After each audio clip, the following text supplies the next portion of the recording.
I don't want to take advantage because I know you got other things to do. But 4th of July.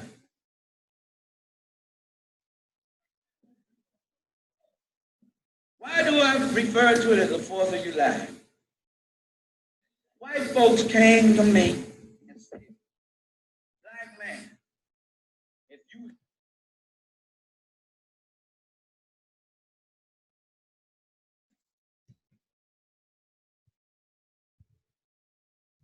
you help me win my freedom from the tyranny of King George, I will give you your freedom. Because every one of those dogs that wrote, we hold these truths to be self-evident that all men are created equal, were either slaveholders or had made their fortune off of the slave trade. Some way of powerful fashion. All 54 of those dirt farmers that met at the First and Second Continental Congress in Jews among them. Thomas Jefferson, George Washington. I don't know where the city of Washington is. I know where Banneker City is. I live near Banneker City. I don't know where no damn Washington is. I wouldn't name anything after him. I don't even like mentioning his name. He died as a result of catching pneumonia in the slave quarters after raping a black woman. And that's recorded by white historian Arnold Toynbee. He had over 350-some slaves. So one slave traded him for a hogshead of rum. Father of whose country? Certainly not mine. And to make my children look up to this dog is mental genocide.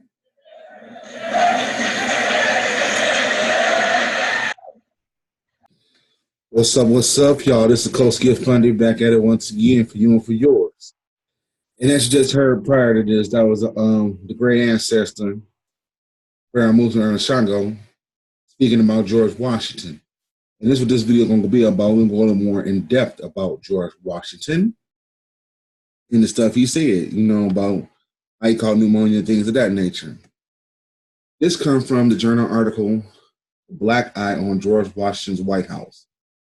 Michael Coard. You can find this in the Pennsylvania Magazine of Historical and Biography, volume 129, number 4, October 2005. About 11 pages long, you know what I'm saying? So we're going to get into this, and it's going to talk about the things George Washington used to do. The Black Eye on George Washington White House. America the Beautiful. Upon historical inspection, it is not really that beautiful after all. It has fundamental flaws, and one of those flaws is the black eye on George Washington White House. That black eye is slavery. From age 11 in 1743 until his death at 76 in 1799, Washington and his wife Martha owned Africans and their descendants as slaves. Although he cannot be held personally responsible for the institution of slavery in America, he can be held responsible as president of the Constitutional Convention and president of the United States for condoning and hence encouraging slavery. Because he enslaved black human beings and because he refused to consider considerable political power to condemn slavery during his presidency, he can be held so responsible. He enslaved black people in the South and also in the North. Though many Americans will surely find such statements inflammatory and provocative, the historical record is clear. The father of our country, while selflessly supporting the liberty of white people, selfishly opposed the liberty of black people.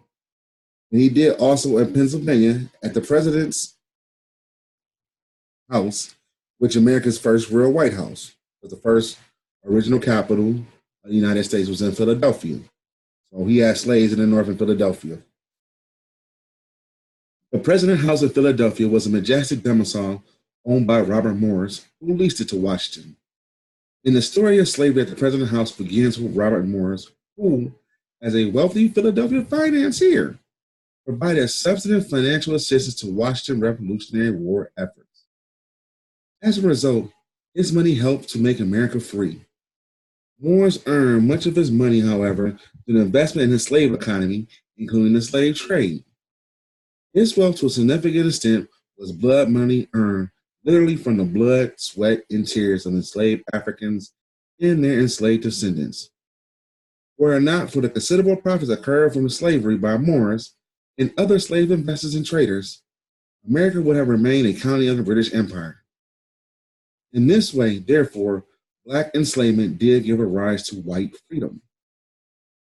During Washington's years in Philadelphia, some of the enslaved African descendants he owned lived inside the president's house, but others were lodged outside in the slave quarters, which, in the worst sort of irony and hypocrisy, was located a mere 5 feet from the entrance of what is now the Liberty Bell Center near the southeast corner of 6th and Market Streets. Originally called the State House Bell, this symbol of liberty was adopted by abolitionists in the 1830s. Evidence of existence in the location of slave quarters is found in an 1875 map of the President's House grounds that indicates the presence of a smokehouse and attached a covered shed that was likely converted into slave quarters. In 1790, Washington's Chief Secretary, Tobias Lear, wrote to Washington telling him that the smokehouse will be extended to the end of the stable, and the 2 good rooms were made for accommodation for stable people. The so-called stable people included 3 enslaved black stable workers, in particular enslaved African descendants, Giles, Harris, and probably Austin. The President's House is great, just as America today is great, but the greatness from which came at the cost, a very expensive cost paid to enslaved Africans, enslaved African descendants, and the offspring of those descendants. The cost is a direct and immediate result of the transatlantic slave trade. Because of enslavement, African men, women, and children from 1619 through 1865 and beyond lost more than just their freedom. They also lost their culture, their family, their language, their land, their religion, their name, their human status, and often their sanity, their limbs, and even their lives.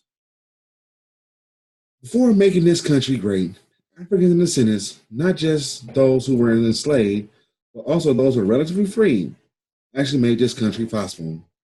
They made it possible by volunteering 5,000 of their bodies as armed soldiers and another 10,000 in non-combatant roles to help Washington secure what was nearly an inconceivable victory in the Revolutionary War. Despite his initial refusal to accept their assistance as battlefield troops.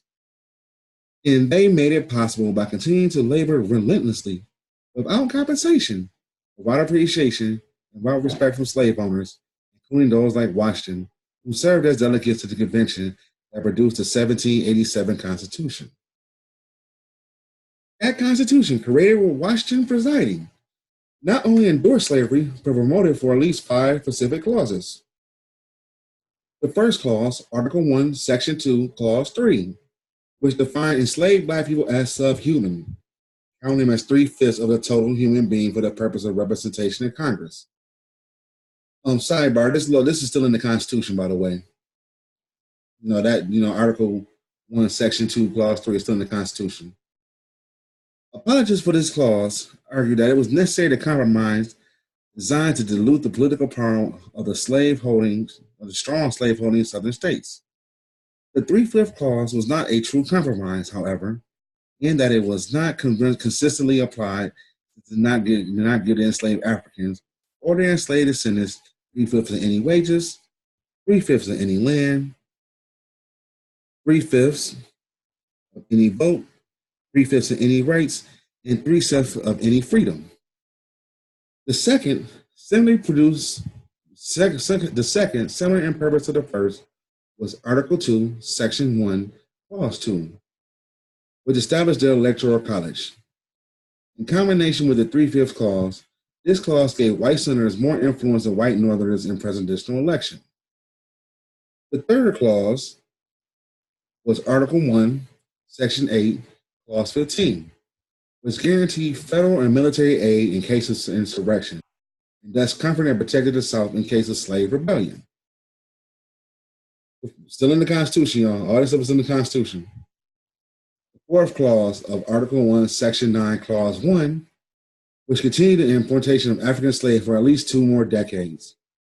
Despite the fact that in 1808, Congress could act to prohibit the importation of slavery, U.S. slave traders and slave masters were not very concerned because by that time, the enslaved black population would have been domestically grown or bred rather than shipped.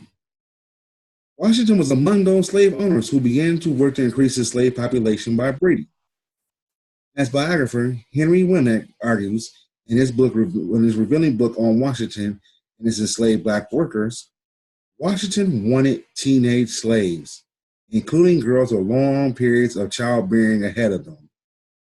Washington was growing laborers as if they were crops to make himself sufficient as a slave owner. The fifth clause, Article 4, Section 2, Clause 3, which tightened the grip on slavery by requiring free states to return escapes to the slave states. To enforce this provision, Washington, presumably within the president of the Philadelphia Presidential House, signed the Fugitive Slave Act of 1793, which created an explicit legal procedure for capturing escapees and for financial punishment of blacks and white persons who assisted them. This new law forced free states to be complicit with slave states by actively assisting them in the re-enslavement of escapees. It truthfully can be said that Washington was great, but his greatness was as a patriot, a general, and a president. His greatness was not as a man. That is, if greatness is measured how a man treats his fellow man or woman, even he or she happens to be black or enslaved. American school children often have been taught the myths of the great Washington, who could not tell a lie, who threw a corner across the Potomac. But they rarely, even if they ever have been taught the truth about the real Washington and about what he did to enslave black laborers, to his fellow men and women. For example, very few students and very few other Americans, for that matter, know that Washington had a habit of being an unsanitary miser who, at his Mount Vernon, Virginia plantation, issued dirty, foul, and manure-soaked wool from the stomachs of sheep to his enslaved black workers for their garments because it was the least expensive. Similarly, many of those black laborers had a result of rummaging for coarse burlap bags to use as clothing because Washington refused to adequately clothe them. As stated by Winnick during his 2003 radio interview in Philadelphia, Washington slaves were miserably clothed. In fact, they were so badly clothed that they were stealing wheat sacks made from the cheapest and roughest burlap to repair their own clothes. Otherwise, they would go around in rags. Although Washington considered his enslaved black workers unworthy of proper clothing, among other items, he certainly found their teeth quite worthy. So much so that he replaced a number of his unhealthy teeth with their healthy teeth. While schoolbook children often are taught about his wooden teeth, the story is based on a myth. They are never taught about the slave chief that the story is based on truth. Notwithstanding that, it's quite likely that a dentist from Philadelphia made Washington first sort of set of normal dentures in 1789. The complete story is much more interesting, or better stated, much more disturbing. Instead of a set of wooden teeth or standard dentures, Washington had teeth that was actually yanked from the heads of his slaves and fitted to his dentures. Furthermore, Washington apparently had slave teeth transplanted into his own jaw in 1784. In providing shelter, Washington's treatment of his fellow man and woman was just as bad. Consistent with Winnick's statement that Washington's slave black force was miserably housed in a very harsh place. It is observed by Julian Nienawiskitz, a Polish poet who resided at Mount Vernon for 2 weeks in 1798, who described the living conditions of many in the slave population. We entered some Negro huts, for their habitation cannot be called houses. They are far more miserable than the poorest of cottages of our peasants.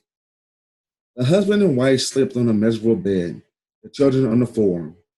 Very poor chimneys, a little kitchen furniture amidst a misery, teacups and kettle. A boy about 15 was lying on the floor with an attack of dreadful convulsions. They receive a cotton jacket and a pair of breeches yearly. Washington's treatment was more precise. Mistreatment of his fellow man and woman went beyond the strings and providing clothing and shelter.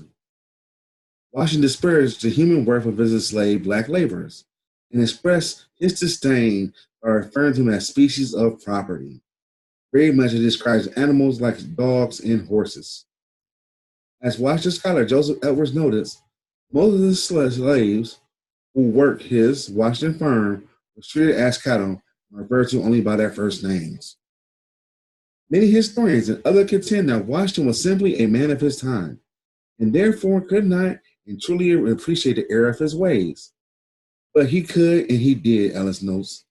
Slavery was an inescapable presence that enveloped Washington's day-by-day experience from the moment he walked out the front door of his mansion until his midday ride around the farms. He could not escape slavery.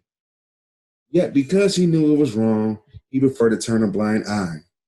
As he wrote November 23rd, 1798, letter in reference to slavery, I do not think about it. I do not think much or less about it. Not only did Washington deserve constantly the understanding the errors of his ways, at times he lied about his actions. Notwithstanding clergyman Mason Locke Weems' 1809 Washington Cannot Tell a Lie story, Washington was not truthful when it came to his continued enslaving of black human beings. Consider, for example, his December 19, 1786 vow to never again purchase another slave. Despite that vow, he later, at least once, accepted blacks enslaved people as partial payment on a debt, and again to purchase to get them enslaved skilled craftsmen to labor on renovations at Mount Vernon. Even if he had kept his promise to never again purchase slaves, it would have been somewhat a hollow promise since, as Washington announced himself, he was already overstocked with species of property. As species of property, all of Washington's enslaved Africans and African descendants, including those brought to Philadelphia, were treated by him in a degrading and demeaning, debasing, dehumanizing manner. Many Americans believe that Washington enslaved black laborers at the Philadelphia Presidential House did not suffer too much.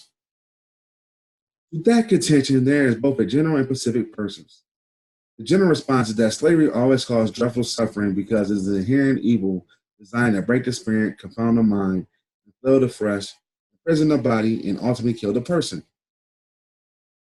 The specific response is that those 9 brought to Philadelphia suffered such an extent that 2 of Washington's opposite favors, Hercules and Only Judge, felt compelled to escape while in Philadelphia, and at least 2 others, Richmond and Christopher Shields, evidently planned their escape not long after returning from Philadelphia.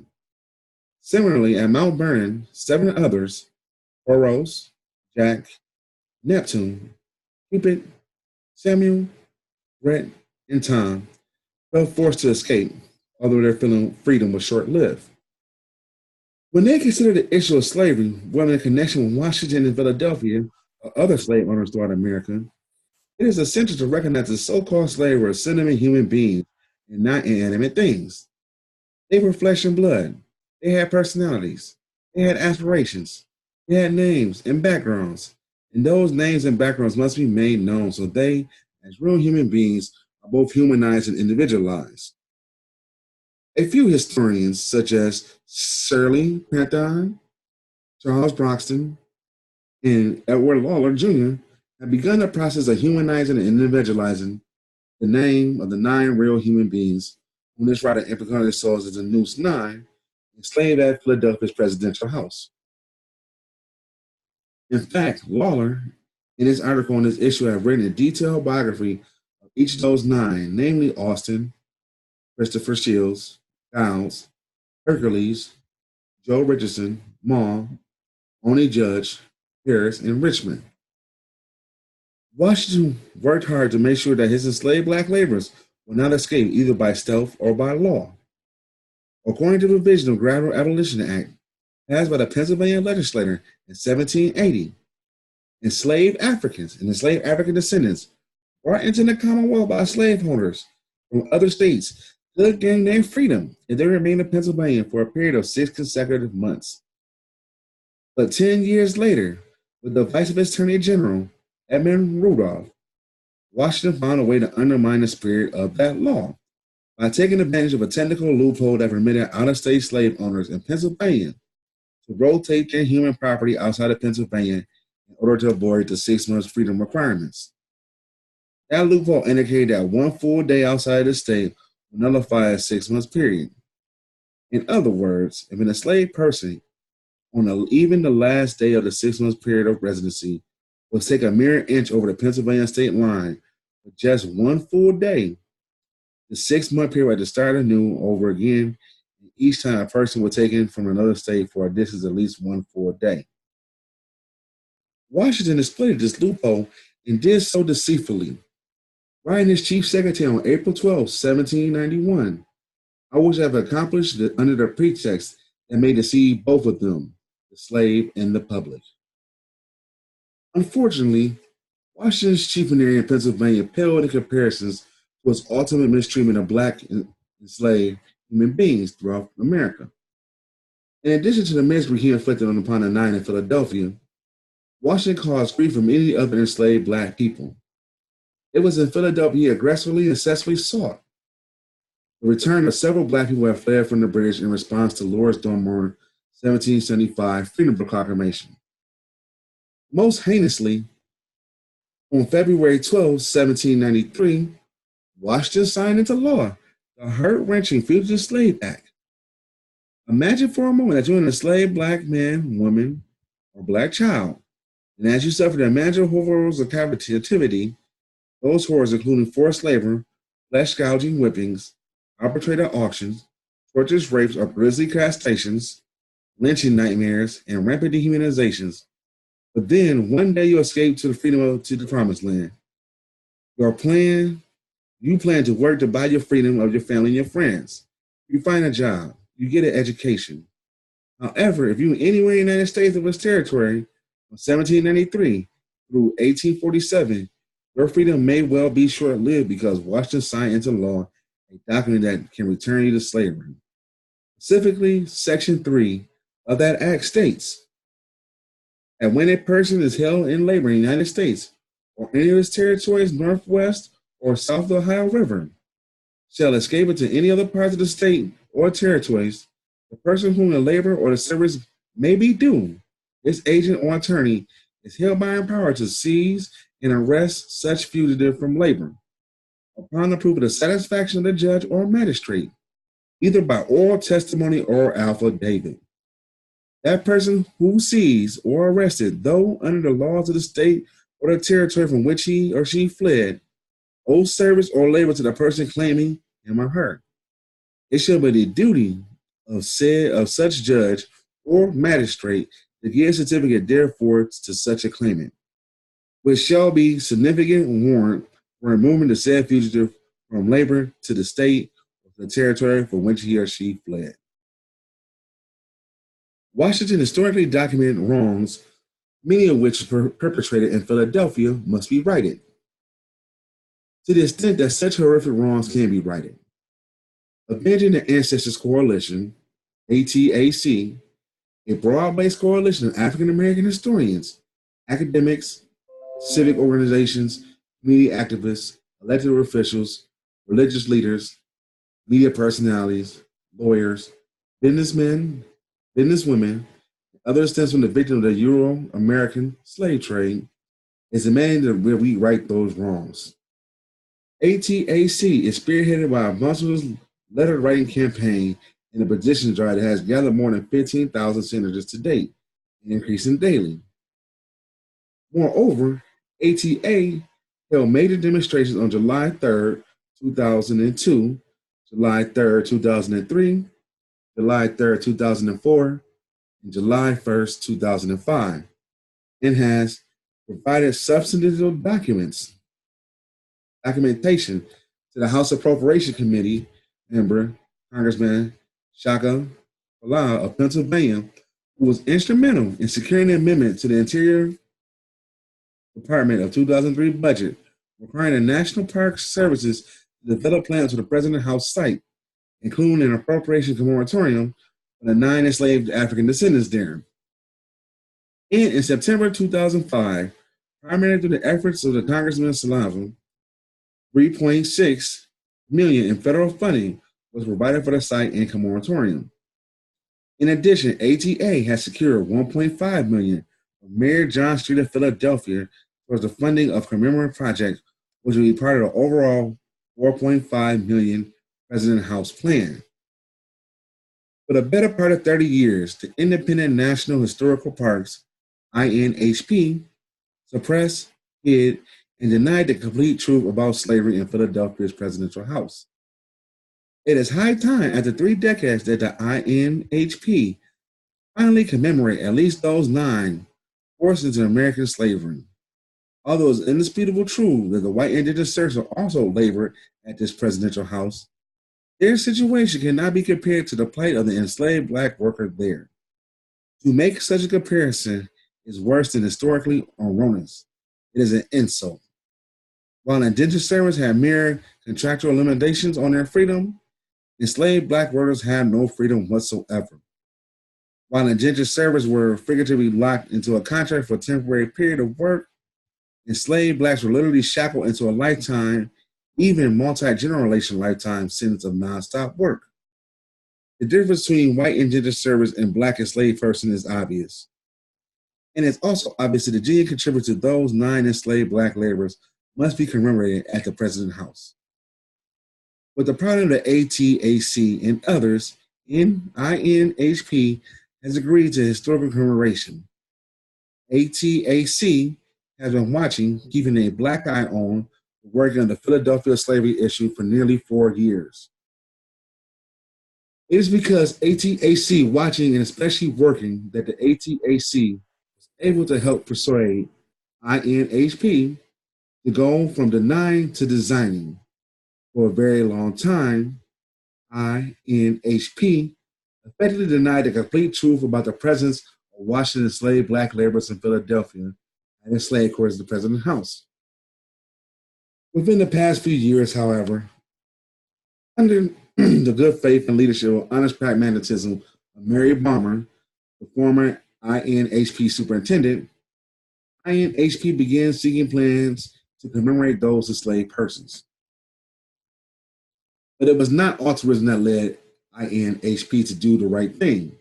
Rather, it was ATAC and others that persuaded INHP to go from denying to designing.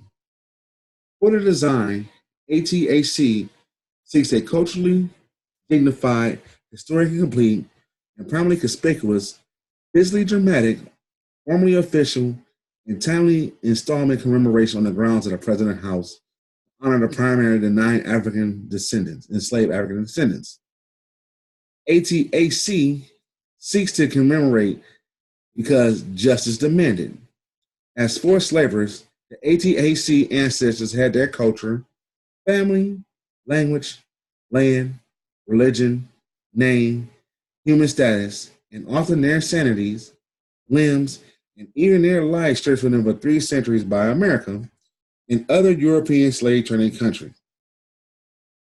Died for America in all its wars and transformed America into economic world power remains to the day. In other words, they made American liberty possible. Therefore, they deserve appropriation ceremoniation. That and only that will begin to move us towards healing catastrophic ending that was slavery. And in particular, it will begin to move us towards the healing of the black eye on George Washington's White House. The ATAC is the Avenging the Ancestors Coalition. I kind of like that, you know what I'm saying? Because, you got to get it back. You can't let this stuff slide and ride out like that. On the page, you know what I'm saying, what Dr. Barashango said he wanted childbearing women. You know what I'm saying? George Washington, he wanted childbearing women, so he can breed them on out. He got, you read Carter G. Wilson's work and probably J.A. Ryder's work, he had some mixed kids. And they would put their mixed kids back into the field or he'll sell them off. Many people don't talk about that. And that's not really well discussed on that stuff. So, we should really talk to, get more deeper into that. Like, Dr. Barashango in the video before this, he named it, said George Washington he caught pneumonia when he was walking down the slave road. And that's how he caught it. You know what I'm saying? Because he wanted to, have sex with, with his thing. He was a pedophile. In today's sense of the term, he was a pedophile. You know what I'm saying? So that's how he would get down. Doing stuff like that. So that's all you gotta ask yourself. These people fought and they got it at this happened in Philadelphia. But we can't talk about, slavery wasn't in the North and Blase flee like that. He had the house set up so to do this thing like that. Anywho, this is a coast get funny, and we dropping Black history like that. Avenging the Ancestors Coalition. That's what we doing. We avenging the ancestors. People don't like when we had a pen in our hand. We taught Black history, the history of our people. You know what I'm saying? Don't let nobody fool you out the history of your people. You feel me? That's what we do. And I know y'all like and subscribe to the channel. We're gonna be dropping stuff like this every day, all day. I have a good day. Peace.